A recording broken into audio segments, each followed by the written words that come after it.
ನಾನು ಒಂದು ಫೋರ್ಕ್ ಅಂಗಡಿ ಹತ್ರ ಬರ್ತಾ ಇದ್ದೀನಿ. ಪಕ್ಕದ ನಮ್ಮ ಫ್ರೆಂಡ್ ಇದೆ, ಅಂಗಡಿ ಒಳಗಡೆ ಹೋಗ್ತಾ ಇದ್ದೀನಿ. ಈ ಕಡೆ ನೋಡು, ದೊಡ್ಡ ದೊಡ್ಡ ಫೋರ್ಕ್ ನೋಡು. ನಮ್ಮ ಫೋರ್ಕ್ ಅನ್ನ ಇಲ್ಲ ಫ್ರೆಂಡು ಈಗ ಫೋರ್ಕ್ ಕಟ್ ಮಾಡ್ತಾರೆ.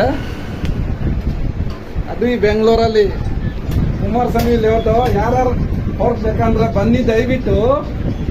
ನನ್ನ ಹತ್ರ ಒಳ್ಳೆ ಫೋರ್ಕ್ ಸಿಗುತ್ತೆ, ಅದು ಲೋಕಲ್ ಸಿಕ್ಕುತ್ತೆ, ಆಮೇಲೆ ಜಂಗಲ್ದು ಸಿಕ್ಕುತ್ತೆ, ಜಂಗಲಲ್ಲಿ ಇರುತ್ತೆ ಅಲ್ವ ಅದು ಸಿಕ್ಕುತ್ತೆ. ಯಾರ್ಯಾರು ಬೇಕಂದ್ರೆ ಬನ್ನಿ,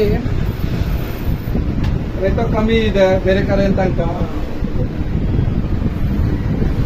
ಎಲ್ಲ ಟೈಮ್ ಬೆಳಿಗ್ಗೆ 9 ಗಂಟೆಯಿಂದ ಸಂಜೆ 9 ತನಕ ಓಪನ್ ಇರುತ್ತೆ. ಯಾರ್ಯಾರು ಬೇಕು ಬನ್ನಿ. ಇದು ಕುಮಾರಸ್ವಾಮಿ ಲೇಔಟ್ ಗೌರವನಪಲ್ಲಿ ರೋತಲ್ಲಿ ಇದ್ದಾರೆ, ಮೇನ್ ರೋತಲ್ಲಿ ಇದೆ.